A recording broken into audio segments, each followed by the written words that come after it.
खान जी, Shri Abhay Singh ji, Shri Chandrabhanu Paswan ji, Bharatiya Janata party के जिला के अध्यक्ष श्री संजीव सिंह जी, महानगर अध्यक्ष श्री कमलेश श्रीवास्तव जी, अयोध्या के सभी हमारे पूज्य संतजन, पार्षदगण और उपस्थित सभी अयोध्या धाम से जुड़े हुए मेरे बहन और भाइयों,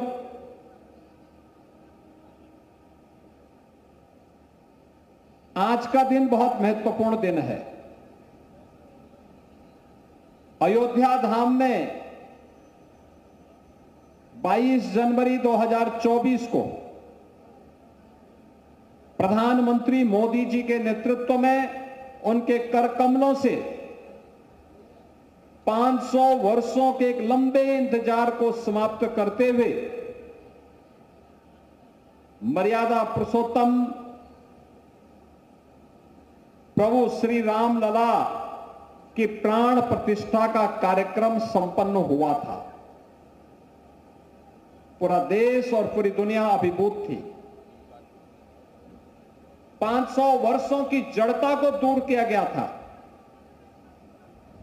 भारत का पुनर्वैभव देश के यशस्वी प्रधानमंत्री जी के कर कमलों से अयोध्या धाम में पुनर्स्थापित हुई थी और आज उसी की अगली कड़ी से राम जन्मभूमि अयोध्या धाम में भव्य राम दरबार की प्राण प्रतिष्ठा का कार्यक्रम संपन्न हुआ है। मैं इस अवसर पर अयोध्या वासियों को, प्रदेशवासियों को और देश और दुनिया में निवास करने वाले सभी सनातन धर्मावलंबियों को इस अवसर पर हृदय से बधाई देता हूं और श्री राम जन्मभूमि मंदिर ट्रस्ट से जुड़े हुए सभी पदाधिकारियों का हृदय से अभिनंदन करते हुए आदरणीय प्रधानमंत्री जी के प्रति आभार व्यक्त करता हूं। बहन और भाइयों, आज गंगा दशहरे का भी पावन अवसर है। मां सरयू महोत्सव के साथ कुछ ही देर में हमें जुड़ने का अवसर प्राप्त होगा। याद करिए, मां सरयू से भगवान श्री राम का जो संवाद और संबंध रहा है वह हर व्यक्ति जानता है। अयोध्या का संबोधन भी, अयोध्या की पहचान भी उन्होंने मां सरयू से ही की। हजारों वर्षों की एक विरासत के रूप में, देव नदी के रूप में, साक्षात देव नदी के रूप में हमें मां सरयू के दर्शन इस पावन धाम में करने को मिलते हैं। और उस महोत्सव के साथ, गंगा दशहरे के इस आयोजन के साथ हमें आज जुड़ने का अवसर प्राप्त हो रहा है।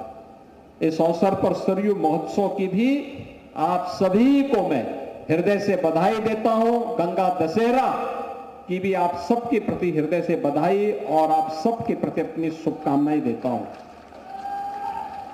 आप याद करिए, भगवान राम के ही पूर्वज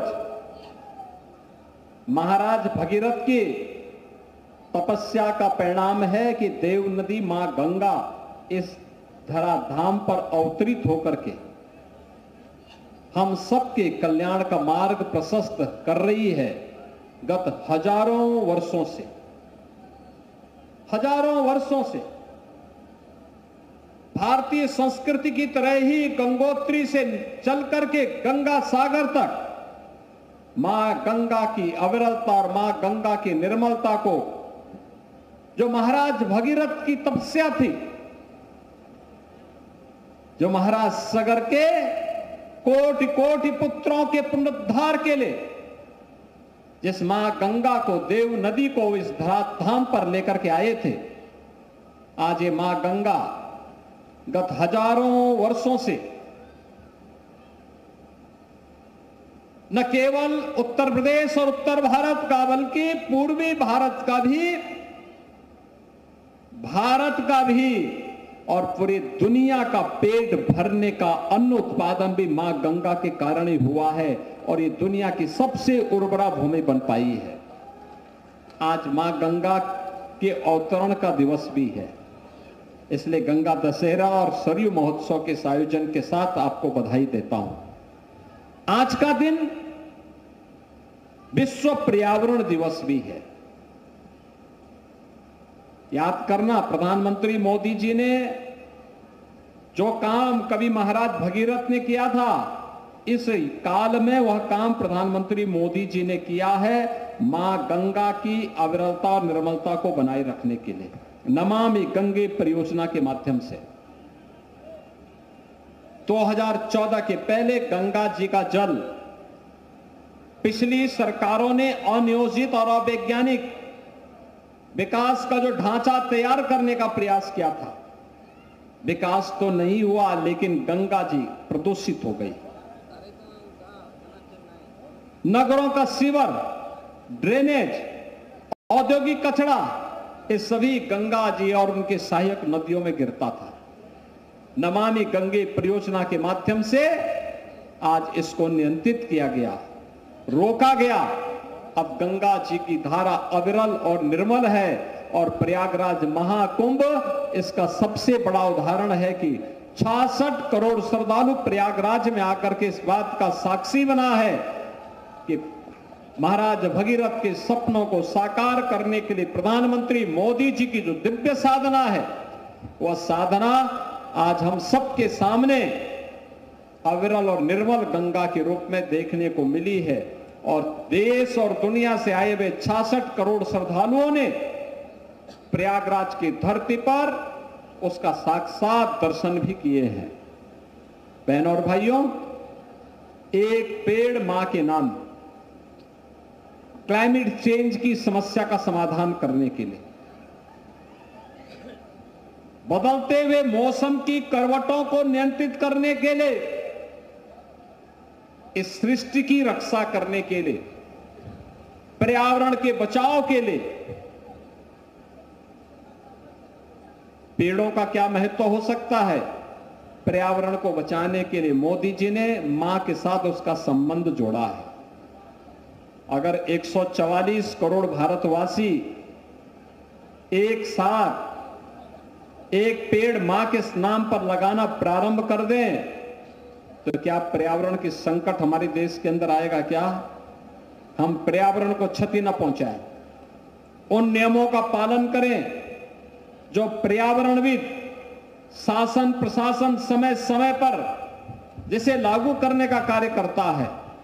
और आज ये मेरा सौभाग्य है कि वन विभाग के सहयोग से आज प्रातःकालीन सत्र में मुझे लखनऊ में मुख्यमंत्री आवास पर बेल का पेड़ लगाने का सौभाग्य प्राप्त हुआ था।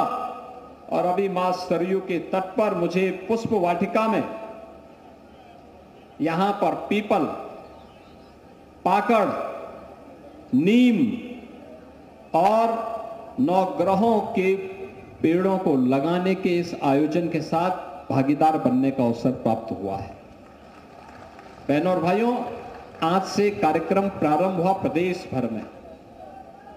उत्तर प्रदेश वन विभाग ने तय किया है इस सत्र में 5 जून के बाद 23 जून को कार्यक्रम एक देश में एक प्रधान, एक विधान, एक निशान ही रहेगा। और यह उद्घोष भारत माता के महान सपूत डॉक्टर श्यामा प्रसाद मुखर्जी ने 1950 और 53 के बीच में उन्होंने उद्घोषणा की थी। डॉक्टर श्यामा प्रसाद मुखर्जी की इस उद्घोषणा के फलस्वरूप कश्मीर को बचाने के लिए उन्होंने अपने आप को बलिदान किया था। उनके बलिदान दिवस है 23 जून को। 23 जून को उनके बलिदान दिवस पर भारतीय जनता पार्टी जन सहभागिता के साथ बड़े पैमाने पर वृक्षारोपण के कार्यक्रम के साथ जुड़ेगी। 1 जुलाई से लेकर 7 जुलाई के बीच उत्तर प्रदेश सरकार के वन विभाग के नेतृत्व में प्रदेश भर में हमने हर जनपद को एक नदी को पुनर्जीवित करने का लक्ष्य रखा है। नदी संस्कृति फिर से जीवित हो, एक एक नदी हर जिले के अंदर पुनर्जीवित होगी। और वृक्षारोपण इस बार नदी के तटवर्ती क्षेत्रों में होगा, हाईवे और एक्सप्रेसवे के तटवर्ती क्षेत्रों में होगा, उत्तर प्रदेश को हम लोग पर्यावरण की समस्या से मुक्त करेंगे और हरा भरा वातावरण देकर के आने वाली पीढ़ी के लिए सुखद और मंगलमय जीवन देने की कामना के साथ इस कार्यक्रम को आगे बढ़ाएंगे। आज विश्व पर्यावरण दिवस है, इसलिए एक पेड़ मां के नाम के साथ जुड़ने के लिए आपका अभिनंदन, आपसे अपील है, आप भी एक पेड़ मां के नाम जरूर लगाना। और दूसरा, पर्यावरण को हमें इससे बचाना, इस प्रकोप से जो अनियोजित अनियंत्रित विकास है, इससे बचा करके पर्यावरण की रक्षा करके क्लाइमेट चेंज की आने वाली समस्या का समाधान करने के लिए कार्य करना है। मैं धन्यवाद दूंगा महापौर अयोध्या को और उनकी पूरी टीम को, जिन्होंने अपने कार्यकाल के सफलतम 2 वर्ष आज पूरे किए हैं। महापौर जी, आपको और आपके पार्षदों को, पूरे नगर निगम को हृदय से बधाई। और इस अवसर पर महापौर जी के द्वारा 30 करोड़ से अधिक के मार्गों का, करोड़ की परियोजनाओं का यहां पर आज लोकार्पण हुआ है और 33 करोड़ से अधिक की परियोजनाओं का यहां पर शिलान्यास भी हुआ है। यानी विकास अयोध्या में, अब अयोध्या दिखती है कि ये भगवान राम की अयोध्या है। अब यहां की हर सड़क, जो आप रामायण में पढ़ते हैं ना, अयोध्या की सड़कों की चर्चा, वह चर्चा आज की ही अयोध्या की चर्चा है। हमारे त्रिकालदर्शी ऋषि वाल्मीकि जी ने, संत तुलसीदास जी ने कितनी व्यापक परिकल्पना की थी। उस समय के अयोध्या का क्या भव्य और दिव्य वर्णन किया है, और उसे साक्षात रूप से आज हजारों वर्षों के बाद देश और दुनिया अयोध्या में आकर देखती है, जब प्रधानमंत्री मोदी जी के विजन को 4 लेन और 6 लेन की सड़कों के साथ जोड़ने का काम अयोध्या धाम में हुआ है। अयोध्या में राम जी की पेड़ी का विस्तार हुआ है। अब सरयू जी में राम जी की पेड़ी का जल यहीं पे सड़ता नहीं है, एक ओर से आता है, दूसरी ओर से बह करके वापस सरयू जी में चला जाता है। आज अयोध्या के पास अपना इंटरनेशनल एयरपोर्ट है। देश और दुनिया से कहीं भी जुड़ने की सामर्थ्य आज अयोध्या धाम रखता है। और अयोध्या के मंदिरों मठों का सुंदरीकरण का कार्य, सूरज कुंड हो या गुप्तार घाट, नया घाट हो या राम जी की पेड़ी, ये एक नए रूप में अयोध्या की ओर दुनिया को आकर्षित करने के लिए मजबूर कर देती है। बहनों और भाइयों, कुछ यानी बहुत चंद लाखों में लोग यहां श्रद्धालु आते थे। गत वर्ष 16 करोड़ श्रद्धालु आए हैं। हमें उसके अनुरूप अपने आप को तैयार करना है, उसके अनुरूप तैयार अपने आप को करना है। और उसी तैयारी के लिए आज यहां पर मैं धन्यवाद दूंगा महापौर पंडित गिरीश भाई त्रिपाठी जी को।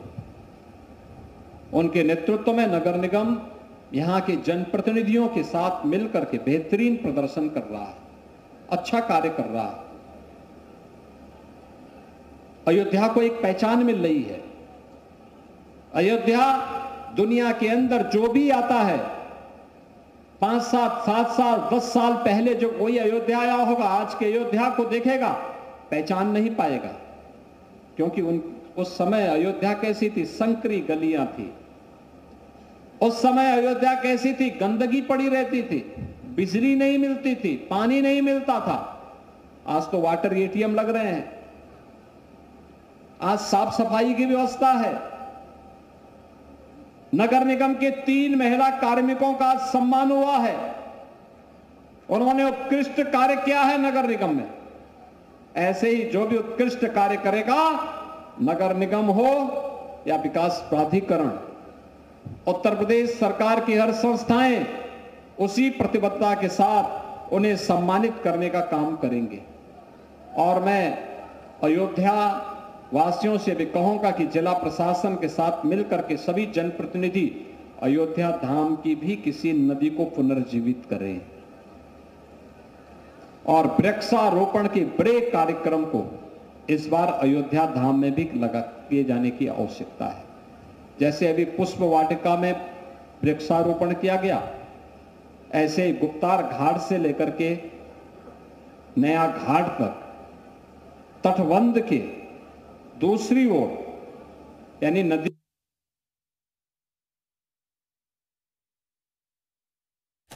तो मुख्यमंत्री योगी आदित्यनाथ, आपको बता दें, चौधरी चरण सिंह पार्क में कार्यक्रम में आयोजित हिस्सा लिया उन्होंने।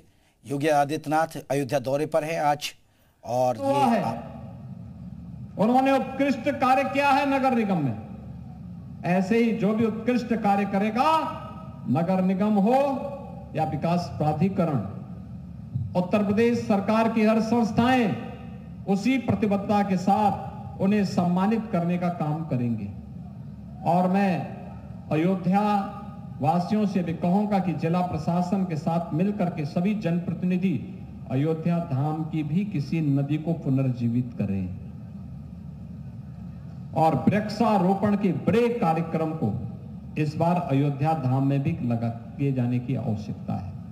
जैसे अभी पुष्प वाटिका में वृक्षारोपण किया गया, ऐसे ही गुप्तार घाट से लेकर के नया घाट तक तटबंध के दूसरी ओर यानी नदी की ओर नहीं, दूसरी ओर हम व्यापक वृक्षारोपण के कार्यक्रम के साथ जुड़ सकते हैं।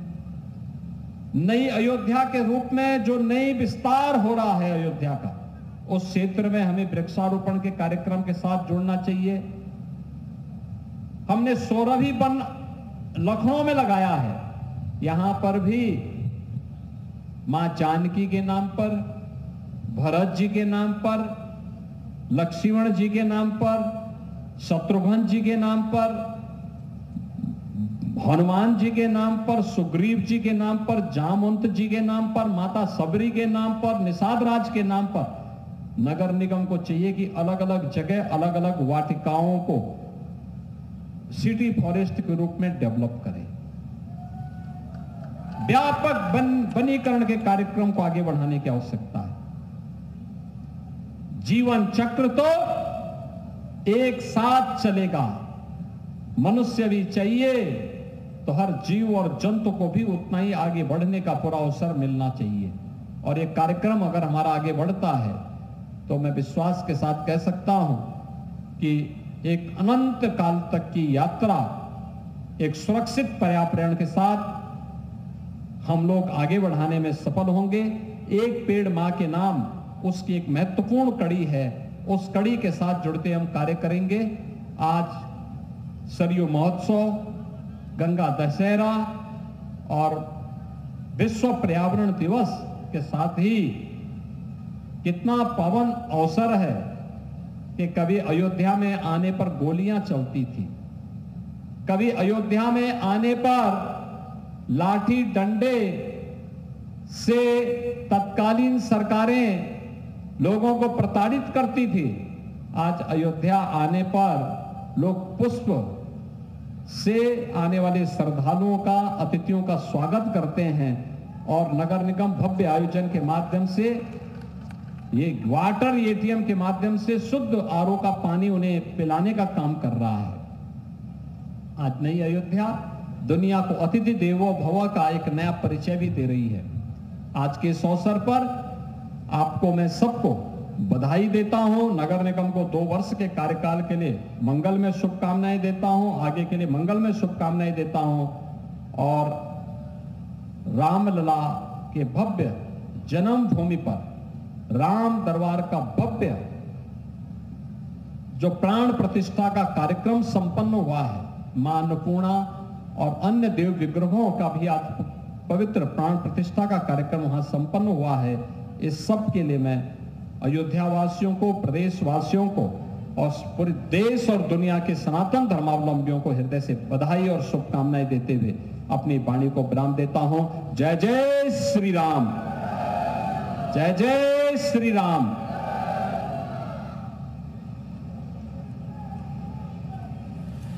तो सीएम योगी ने किया वृक्षारोपण और आपको बता दें पर्यावरण के लिए पेड़ जरूरी है, सीएम योगी ने यहां कहा। ये तस्वीरें हम आपको दिखा रहे हैं अयोध्या की, जहां पर सीएम योगी का संबोधन। आज आपको बता दें कि सीएम योगी कई योजनाओं की सौगात भी दे रहे हैं और अयोध्या के दौरे पर ये तस्वीरें आप देख सकते हैं। उन्होंने जिक्र किया कि अयोध्या अब बदल चुकी है, भगवान राम की अयोध्या लगती है, पर्यावरण के लिए पेड़ जरूर लगाएं, ये उन्होंने कहा है। ये तस्वीरें, उससे पहले उन्होंने पौधारोपण आप करते हुए नजर आएंगे। आपको बता दें उनके साथ तमाम मंत्री भी नजर आएंगे, सूर्य प्रताप शाही, इसके अलावा और भी मंत्री और विधायक उनके साथ मौजूद हैं। तस्वीरों में आप देख सकते हैं।